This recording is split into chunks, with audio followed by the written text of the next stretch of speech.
anigoo ku hadlaya magaca xisbiga ha noolaato waxaan halkan ka salaamayaa muwaadiniinta Soomaaliyeed meel kastoo ay joogaan dalka gudihiisa iyo dibadiisa.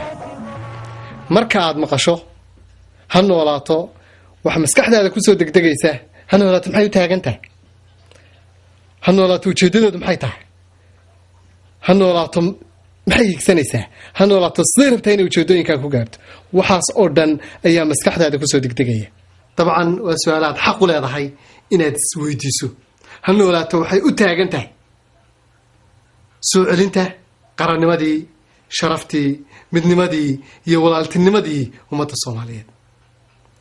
ha noolaato waxay u taagan tahay noolaynta taariikhdii, dhaqankii, hiddihii iyo soo jireenkii ay ummadani lahayd.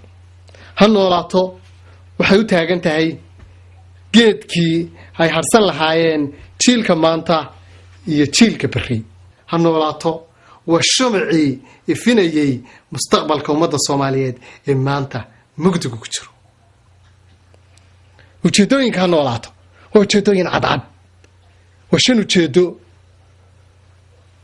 oo la taaban karo, kuwaasoo kala ah: 1. jirida u saarista 5 cadow ee waaweyn ee lidka ku ah jiritaanka ummaddan, ee ay ka mid tahay colaadda, ee ay ka mid tahay qabiilka, ee uu ka mid yahay qaadka, ee uu ka mid tahay jahliga iyo gaajada. ha noolaato waxay rabtaa inay soo celiso walaaltinimadii iyo isjacaylkii iyo qarannimadii ummadda Soomaaliyeed. ujeedada ha noolaato waa kobcinta dhaqanka, diinta iyo taariikhda ummadda Soomaaliyeed. ujeedada ha noolaato waa abuurista bulsho hodana, qaran haybad leh iyo hanaan dowladnimo oo waara.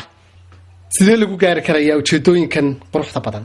ujeedooyinkan quruxda badan waxaa lagu gaari karayaa marka adiga iyo anigu aan ka wada shaqayno si aan u helno qaran, ummad, shacab iyo dal cizi iyo karaamo ku leh sidii uu shalayba ugu lahaa adduunka. haddii aynaan ka wada shaqayn, mugdigan baa jiraya. haddii aan ka wada shaqaynana waynu gaari karnaa ujeedooyinkan cadcad. waa ujeedooyin nabadeed. waddo nabadeed baan qaadaynaa. waddadaa nabadeed baan rabnaa inaan ku gaadhno, laakiin 1, 2, 3 ma gaari karaan haddii aynaan wada shaqayn. ha noolaato waxay u baahan tahay qof kasta oo Soomaaliyeed. waxay u baahan tahay xoog. waxay u baahan tahay midnimo iyo in gacmaha la isqabsado si looga midho dhaliyo in dalkii Soomaaliya lagu soo celiyo karaamadiisii. marka aanu taariikhdii dib u raacno ee aan dib u fiirino sidii ay ku gaareen halgankii adkaa, leegadii ama iswaayaashii ee ay ku hanteen calanka iyo dalka iyo qaranka. marka aan dib u fiirino shucuubta adduunku sida ay qaramada maanta ay haystaan ay ku gaareen, sidaasaynu ku gaaraynaa. nabad baynu ku gaaraynaa, walaaltinimo baynu ku gaaraynaa, iskaashi baynu ku gaaraynaa. waa saas sida aynu wax ku noqon karnaa. waa sida aynu wax ku yeelan karnaa. waa sidaa marka aynu isgarabsanno, ee gacmaha isqabsanno, ee walaaltinimowno ayaynu ujeedooyinkan gaari karnaa.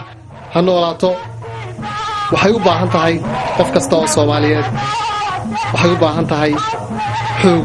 waxay u baahan tahay midnimo iyo in gacmaha la isqabsado si looga midho dhaliyo in dalkii Soomaaliya lagu soo celiyo karaamadiisii.